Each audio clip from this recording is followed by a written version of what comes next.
देख रहे हैं भोजपुरी यूपी बिहार। बिहार की सियासत इन दिनों तेज है।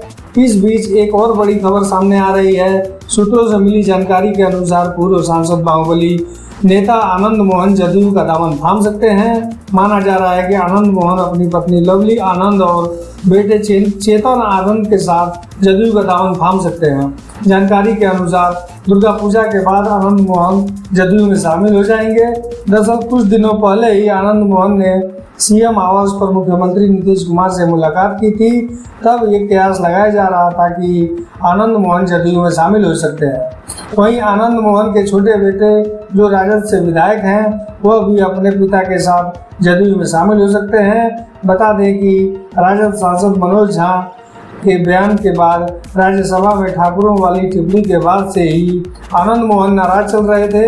आनंद मोहन के बेटे ने सबसे पहले ठाकुरों के वाले बयान को लेकर पलटवार किया था, जिसके बाद आनंद मोहन ने राजद सांसद की जीभ खींचकर उछाल देने वाली बात की थी। वहीं इस मामले में लालू यादव ने सांसद मनोज झा का साथ देते हुए उनकी बातों को सही कहा था। लालू यादव ने कहा था कि मनोज झा विद्वान आदमी है और उनका कहना गलत नहीं था, जिसके बाद से ही आनंद मोहन नाराज चल रहे थे।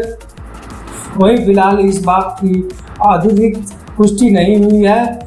सूत्रों के हवाले से जानकारी मिली है कि आनंद मोहन अपने परिवार के साथ जदयू का दामन थाम सकते हैं। गौरतलब हो कि नीतीश सरकार ने इसी साल जेल में नियमावली के बदलाव कर आनंद मोहन की जेल से रिहाई का रास्ता साफ कराया था। आनंद मोहन गोपालगंज के डीएम रहे जी कृष्णाय की हत्या के मामले में आजीवन कारावास की सजा काट रहे थे। दोस्तों, वीडियो को लाइक करें, चैनल पर है तो सब्सक्राइब जरूर करें और अपनी राय कमेंट बॉक्स में जरूर दें।